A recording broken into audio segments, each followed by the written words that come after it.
Fala pessoal, Shalom no coração, bem-vindos ao nosso devocional. Abra sua Bíblia comigo em Mateus, capítulo 22. Nós vamos ler do versículo 34 em diante. Mateus 22, versículo 34 em diante. Já estamos nos últimos capítulos do Evangelho de Mateus. Tem sido uma bênção mergulhar dia após dia junto com você aqui, sempre segunda a sexta-feira, 7h30 da manhã, aprendendo mais de Deus, crescendo no Senhor.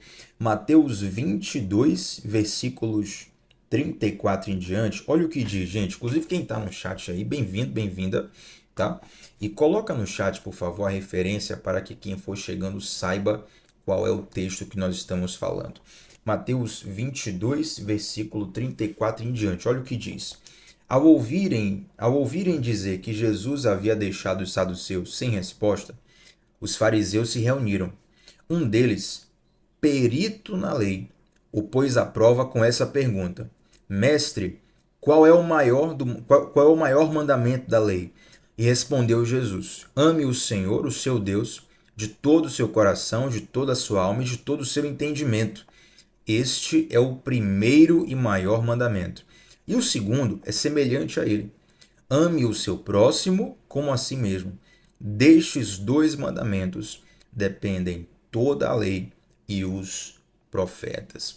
Note que o texto já começa falando que os fariseus souberam de uma situação envolvendo os saduceus e Jesus. Fariseus e saduceus eram duas vertentes doutrinárias dentro do judaísmo naquela época.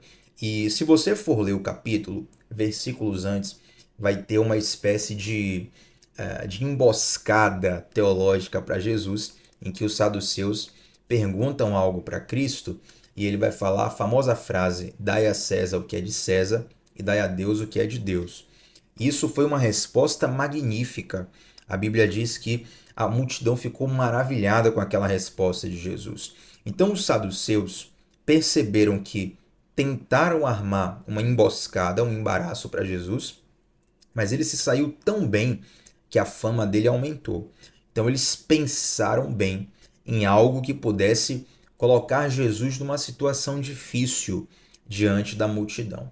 Então uma pessoa, como eu li aqui, alguém que era perito na lei, versículo 35, pessoa que é perita na lei, especialista na lei judaica, faz uma pergunta bastante interessante para Jesus. E nosso mestre é maravilhoso. Além de não cair em nenhum tipo de embaraço, ele ainda nos dá uma lição muito preciosa. E esse homem faz uma pergunta que eu considero sim, uma pergunta muito inteligente. Uma pergunta que eu faria para Jesus, por exemplo, se eu estivesse diante dele, né? Se eu passasse ali, se não ficasse embasbacado e pudesse fazer alguma pergunta, essa seria uma pergunta muito relevante. Qual é o maior dos mandamentos? Tiago, tem mandamento maior, mandamento menor? Olha, nós temos que pensar o Evangelho e a lei de Deus como bases fundamentais para todo tipo de pensamento. Então, eu tenho essa pergunta aqui com a seguinte abordagem: qual o fundamento de tudo o que Deus manda fazer? Até porque essa é a resposta final de Jesus. Olha o que diz o versículo 40, gente. Destes dois mandamentos dependem toda a lei e os profetas. Essa expressão, a lei e os profetas, diz respeito ao conteúdo que nós temos hoje na chamada Bíblia hebraica, ou como nós cristãos chamamos de Antigo Testamento ou Primeiro Testamento. Você vai ver em algumas traduções falando assim, a lei e os profetas, ou a lei, os profetas e os escritos, que eram que são os três tipos de registros que estão na Bíblia, nesse pacote que nós chamamos de Antigo Testamento. Então, eu acho que nesse momento ainda não havia o Novo Testamento. O Evangelho de Mateus, os outros evangelhos, as cartas paulinas, todo o conteúdo do Novo Testamento, por assim dizer, ele passa a ser registrado após a subida de Cristo aos céus. Então, todo o material religioso escrito que havia no que nós entendemos hoje como Bíblia é o conteúdo do Antigo Testamento, a chamada lei e os profetas. Então Jesus ele dá uma resposta, ele fala assim, ó, disso depende toda a lei e os profetas. E note que a resposta de Jesus, ela forma uma cruz. Como assim, Tiago? Jesus fala assim, ó, amarás o Senhor teu Deus, cruz, vertical, e amarás o teu próximo, horizontal. Acho que Deus nos dá dois comandos. Primeiro, para que nós nos relacionemos com Ele, e segundo, para que nós nos relacionemos com o nosso próximo, com os nossos pares. E nos relacionarmos com os nossos pares também evidencia como é o nosso relacionamento com Deus. Então, a primeira parte, o relacionamento vertical, Jesus fala assim, ó, ame o Senhor, o seu Deus, de todo o seu coração, de toda a sua alma e de todo o seu entendimento. Eu quero te ensinar algo aqui. Nós precisamos compreender que amores têm tamanhos e lugares dentro de nós. Amores têm tamanhos e lugares dentro de nós. Você pode amar, por exemplo, uma comida, amar uma lembrança, amar uma marca comercial, uma instituição, amar um time de futebol. E você pode, ao mesmo tempo, amar os seus filhos, amar o seu cônjuge, os seus pais, amar um amigo, por que não? Existem diversos amores que habitam dentro de nós. E não há problema na grande maioria deles. A questão é o local onde nós colocamos esse amor dentro de nós. Aí eu sempre uso o exemplo do futebol. Alguém que ama o time de futebol e ali se diverte, tem um momento de entretenimento, uma criação de memória que vai levar para a vida toda, eu entendo que isso é muito bacana. Mas se aquele amor não está no lugar certo na sua vida, se ele toma um lugar que não deveria, aquilo se transforma em idolatria. E você vê semana após semana no Brasil e no mundo pessoas matando e morrendo por causa de times de futebol. Isso mostra que aquela pessoa permitiu que aquele sentimento pelo time de futebol tomasse um lugar na vida dela que não deveria tomar. Pode mudar de time de futebol para político, para preferência ideológica, para qualquer outra coisa, e você vai ver diversas disfunções que existem ao nosso redor, ou quem sabe você esteja identificando na sua própria vida. Nossa, Thiago, estou parando para pensar aqui e realmente tem coisas que não deveriam estar aqui. Eu, por exemplo, amo um time de futebol, por assim dizer, embora seja um amor pequeno, é mais um gostar intensamente. Mas eu sou torcedor do Colossal, o Sport Clube Vitória, o maior clube do universo. Mas esse amor nem se compara ao amor que eu sinto pelos meus familiares, pelos meus pais, pela minha irmã, tenho uma irmã só, pela minha sobrinha, entende? É um tipo de amor completamente diferente. Se mandarem eu escolher entre o meu time e a vida da minha sobrinha, que é uma criança de 8 anos de idade, no momento que eu estou transmitindo esse devocional, eu não penso duas vezes. O Vitória que se exploda. Eu amo muito mais a minha sobrinha. Você entende o que eu estou falando? Amores precisam estar nos lugares adequados na nossa vida. Quando você desajusta o lugar onde um amor está, você acaba incorrendo em idolatria e diversas disfunções ocorrerão na sua vida. Então Jesus fala assim, ó, ame o Senhor teu Deus com todo o seu coração. Essa expressão, todo o coração, toda a sua alma, todo o entendimento, diz respeito ao seguinte: o amor que você tem que ter com Deus não pode ser apenas um entre muitos. Tem que ser o primeiro, tem que ser o principal. Você tem que amar Deus mais do que a sua ideologia, que amar a Deus mais do que o seu time de futebol, amar a Deus mais do que a sua família, mais do que qualquer pessoa nessa terra. Tiago, amar a Deus mais do que o meu filho? Sim. Mais do que o meu cônjuge? Com certeza. Mais do que os meus pais? Com certeza absoluta. Sabe? Até porque é amando a Deus da forma correta que você vai conseguir colocar todos os outros amores da sua vida no lugar correto.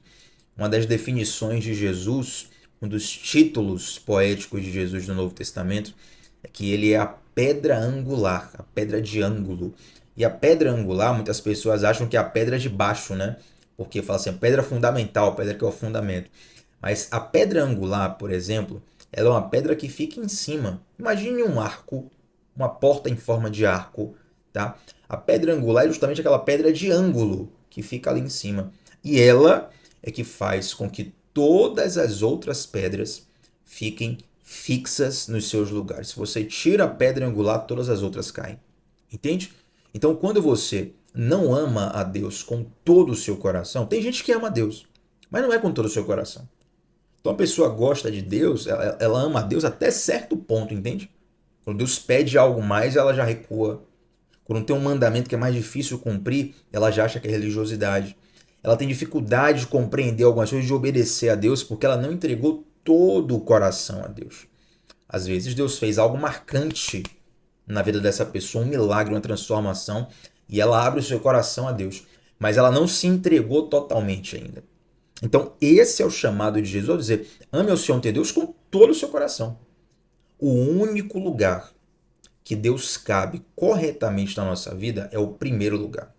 Se Deus está em segundo lugar na sua vida, não adianta. Se Deus está em terceiro, não adianta. Se está quarto, quinto, décimo, milésimo, não adianta. O único lugar onde Deus se encaixa perfeitamente na sua vida é o primeiro lugar. Tem um autor soviético chamado Dostoiévski, talvez o mais famoso dos autores soviéticos. Ele emitiu a seguinte frase: há no homem um vazio do tamanho de Deus. Tem coisas no nosso coração que só Deus vai preencher. Comida não preenche, paixões humanas não preenche, acontecimentos, memórias, pessoas, ninguém preenche a não ser Deus. Eu consigo até pensar em alguns tipos de compensações onde nos falta um amor e você consegue compensar com outros, exceto Deus. Você nunca vai conseguir compensar a ausência de ter Deus como primeiro lugar da sua vida. Esse é o sentido do mandamento de Jesus quando ele fala: ame ao Senhor teu Deus com todo o seu coração, com toda a sua alma, com toda a sua mente. Dedique toda a primícia do seu amor a Deus. Agora o interessante, gente, é que esse fariseu, ele pergunta assim, ó: qual é o maior mandamento da lei? E Jesus, ele dá uma resposta bônus, por assim dizer. Ele explica que o maior mandamento é amar o Senhor teu Deus, como nós já falamos aqui. E o versículo 39, Jesus responde: e o segundo mandamento é semelhante a esse. Interessante, que o cara não perguntou quais são os dois maiores mandamentos, ele perguntou qual é o maior. Mas Jesus fala de dois mandamentos. Por quê? Porque esses dois mandamentos, eles estão profundamente interligados. O próprio apóstolo João, numa de suas cartas, não no Evangelho de João, mas numa de suas cartas, ele vai dizer que aquele que não ama o seu irmão, como é que você pode dizer que ama que ama a Deus que não vê, se você não consegue nem amar o seu irmão que vê, né? Então, amar ao próximo é uma consequência natural e esperada, é uma consequência esperada de todo aquele que ama a Deus. Quando você entende o que é o amor de Deus, você consegue olhar para o seu irmão. Sabe por quê? Gente, o nosso amor a Deus é sempre uma resposta, porque nós somos amados primeiro por Deus. Já fala que Deus nos amou quando nós ainda éramos pecadores. Nós não fizemos nada para merecermos esse amor. Então, o nosso amor a Deus nada mais é do que uma resposta. A gente vê Deus nos amando, e a gente ama a Deus de volta, uma resposta a Ele. Então, quando nós vamos olhar para a vida do nosso irmão, nós temos que ter esse olhar contagiado pela presença de Deus. Entende? Isso vai desenvolver, por exemplo, em você um espírito misericordioso. Quando você entende que Deus foi misericordioso com você, que você pisou na bola várias vezes e Deus te deu segunda, terceira, quarta, quinta chance, quando você entende isso de verdade, a tendência é que você seja misericordioso com o irmão também, porque você já esteve na pele dele. Você sabe o que é errar, merecer uma condenação e ainda assim ser perdoado pelo Senhor. Entende? Então é uma consequência natural daquele que entendeu o amor a Deus, que ele ame também o próximo. Tchau, como é que eu posso amar o próximo? Gente, poderia fazer aqui uma masterclass de 5 horas sobre o que é amar o próximo. Mas eu quero destacar algumas poucas coisas. Primeiro delas, amar é diferente de gostar. Gostar tem a ver com afeto. Muitas vezes você não escolhe o que você gosta, né? Eu gostaria de gostar de verdura, por exemplo, mas eu gosto de lasanha e churrasco. É questão de afeto, questão de gosto pessoal. Tem coisas na nossa decisão de gosto que a gente nem sabe o porquê. Eu gosto porque eu gosto. Não sei quando eu comecei a gostar ou porque eu comecei a gostar, eu só gosto. Às vezes você é atraído por uma pessoa e não é atraído por outra e você nem sabe explicar porquê. Você vê uma pessoa pela primeira vez, a paixão acontece, aquela famosa, o pessoal fala amor à primeira vista, né? Na verdade é uma paixão à primeira vista, uma atração à primeira vista. E você não consegue explicar porquê. Talvez até você nem queria gostar da pessoa e gosta. Gosto tem a ver com afeto, uma questão muito singular. É por isso que Jesus, ele não te força a você gostar de ninguém. Porque o gostar tem que ser sincero. Não tem como você se forçar a gostar de algo. Mas o amar é diferente. Amar envolve uma decisão. O amar é uma decisão. Você decide amar. Entende? Gosto tem a ver com afeto, com preferência pessoal. Amar é uma decisão. Você pode perfeitamente não gostar de uma pessoa, não gostar do jeito dela, não gostar das ideias dela, não gostar da forma com que ela agiu com você. Ter diversas críticas dessa pessoa. Você fala, poxa, não gosto nem de ficar perto. Mas a Bíblia te manda amar. Entende? Então, às vezes, quando falta afeto e afinidade, o amor vai gerar o respeito. Então, por mais que você não goste da pessoa, você respeita porque você ama. Você não tem tanto prazer em estar com a pessoa, mas você respeita. Você não vai partir para agressão, para ignorância, para ofensa. Por quê? Porque você entendeu que a forma de expressar amor naquele momento é o respeito. Entende? Então, Deus, ele nos pede para nós amarmos porque amar independe de sentimento. É claro que é muito mais fácil amar quem você gosta, mas o amor, ele está acima da volatilidade dos sentimentos. Você pode gostar de alguém hoje e desgostar amanhã. Você pode odiar hoje e gostar amanhã. O amor está acima dessa maré que vai e vem. Então, o amor é uma decisão. Ame o seu próximo como a ti mesmo. Esse é uma boa métrica para nós sabermos lidar com as pessoas. Amar o próximo como a ti mesmo significa você se perguntar sempre: o que eu gostaria que as pessoas fizessem comigo? Passei por uma situação dessa recentemente, né, uma questão de um acordo comercial. E não foi questão de ser honesto ou desonesto, foi uma questão que eu poderia até barganhar um preço melhor com uma determinada pessoa, um contrato comercial, poderia barganhar para poder pagar menos, né? E alguém até me aconselhou, falou, olha, se você chorar aqui, fulano de tal vai fazer um preço menor. Só que a pessoa já tinha feito o serviço, já tinha entregue a mercadoria e tal, eu pensei, cara, se fosse antes eu até me sentiria tranquilo para fazer isso, mas depois que a pessoa fez o serviço, entregou a mercadoria, já fez a parte dela, eu não gostaria, né, depois que o meu serviço foi feito, a pessoa viesse chorar um preço. Talvez até se a pessoa chorasse eu ia conceder e tal, mas eu não gostaria. Se fosse antes seria melhor. Então eu pensei, ó, se eu não gostaria que isso fosse comigo, eu não vou fazer com a pessoa. Isso é nada mais, nada menos do que você aplicar na prática o amar o próximo como a ti mesmo. Entende? Essa sabedoria divina, ela precisa estar presente nos pequenos detalhes do nosso dia a dia. Essa sabedoria divina precisa ser aplicada nos nossos pensamentos, nas nossas ações, nos nossos pequenos sims, nos pequenos nãos que nós damos no dia a dia. Por quê? Porque a cruz, para estar completa, ela precisa da vertical e precisa da horizontal. Gente, para nós terminarmos aqui, o que mais tem crescido hoje? Pessoas que têm o seguinte discurso: eu amo a Jesus, mas tenho um problema com o fã-clube dele. E eu concordo que muitas pessoas que se dizem cristãs têm um comportamento inadequado, chato, às vezes até como é que fala? Como você, repelente, né? Você repele, né? Você quer ficar distante da pessoa. Concordo. Muitas pessoas que têm, que se declaram cristãs e têm opiniões, atitudes, pensamentos que você, nossa, eu não quero nem ficar perto dessa pessoa. Eu discordo profundamente. Mas, essa é uma grande desculpa que Satanás tem plantado no coração das pessoas para afastá-las de Deus. Entende?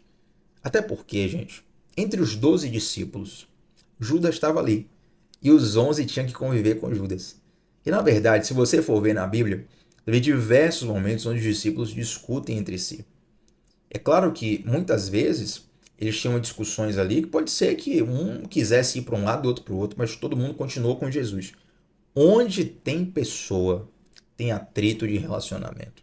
Eu não sei se é o seu caso aqui, se você está aqui e é casado com o amor da sua vida. Você fala assim, Thiago, eu casei com o amor da minha vida. É a pessoa que eu mais acho legal, que eu mais acho bonito, que eu mais acho, que mais admiro, que eu sempre quis estar do lado, casei com o amor da minha vida. Até com essa pessoa, você tem atrito no relacionamento, porque onde tem pessoas convivendo, tem atrito, gente. Entende? É claro que alguns atritos têm níveis também. Mas o que eu quero dizer é que é impossível você ter uma caminhada dentro do povo de Deus sem que você passe por essas situações. E muitas vezes, quando você passa por essas situações, Satanás começa a soprar no seu coração para você sair dali. Olha, ame a Deus, você não precisa amar essas pessoas. Mas, na verdade, o mandamento de Jesus é mais profundo.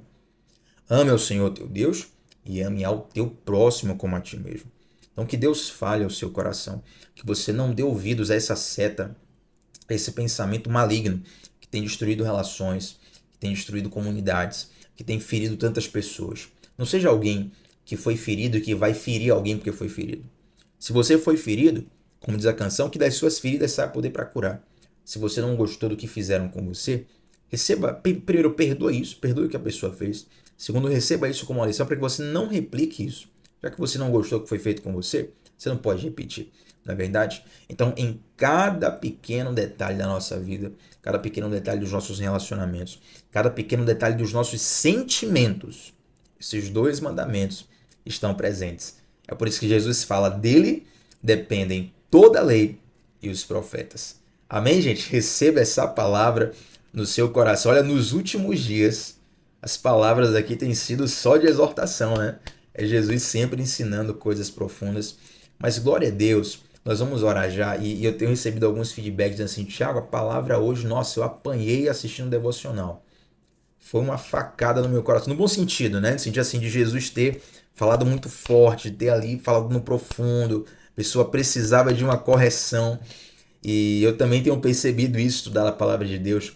Mas como é bom, gente, o final disso aqui, quando você recebe isso aqui no coração, você percebe que você sai de um lugar como esse, de um momento como esse, mais moldado, mais tratado, mais preparado pelo Senhor para tudo que você vive. Então, glória a Deus por você receber essa palavra. Eu quero orar com você nesse momento. Senhor Deus, muito obrigado, Pai. O Senhor é um Deus muito bom e tem cuidado de nós. Eu oro, Deus, para que humildemente Tu possa nos ensinar a cada dia, para que nós possamos te amar, sim, com todo o nosso coração, com toda a nossa alma, com todo o nosso entendimento. Que não seja, Deus, que isso não seja um discurso na nossa boca apenas. Que não seja apenas um versículo bonito da Bíblia, mas que seja uma realidade, Pai. E que nós possamos amar também ao nosso próximo como a nós mesmos. Nos ajuda a crescermos em Ti mais e mais. E a vivermos um relacionamento vertical contigo e horizontal com o nosso próximo, conforme a sua vontade, o seu querer, o seu agrado. Em nome de Jesus, amém. Gente, deixa um like nesse vídeo, o seu like ajuda demais. Se inscreve aqui no canal se você ainda não é inscrito, ativa o sininho das notificações e deixa um comentário aqui qual foi a parte que mais falou contigo. Ou também um comentário sobre o devocional. Tchau, eu queria fazer uma observação. Pode comentar aqui. E para mim é sempre uma alegria ler o seu feedback e responder também. A gente se vê por aí sempre de segunda a sexta, às 7h30 da manhã aqui no YouTube, sempre começando o dia com a palavra de Deus. Shalom no seu coração. Até a próxima, gente. Tchau, tchau.